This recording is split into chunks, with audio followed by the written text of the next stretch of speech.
Hindi napigilan ng mga netizen at Shagab fans na mag-react sa isang post ngayon ni Gabby Concepcion. Pero ayon kay Gabby, ang nasabing post ay may kinalaman sa stolen life pero parang malapit din ito sa totoong buhay. Narito ang nasabing post. Let them lose you, you need to let people lose you. Let them go along with the crowd, let them believe what they want to believe.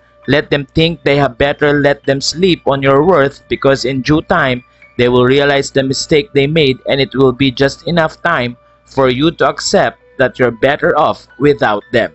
Ayon sa mga fans, ang sakit daw ng post na ito.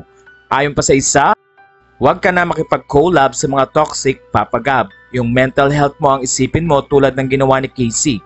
Hindi mo kailangan ng kahit sino, napaka-indiman mo. Top leading man ka pa din kahit na mga new generation na female star ngayon. Huwag ka po ma-stress dahil lang sa kagagawa ng mga angit na tao. Nandito ang buong Shagab Nation naka-backup sa iyo, Lavarn. Gabby Concepcion for Vice President Charot, pero totoo po, andito talaga kaming lahat para sa iyo. Ikaw lang sapat na, wala namang sniper, diba?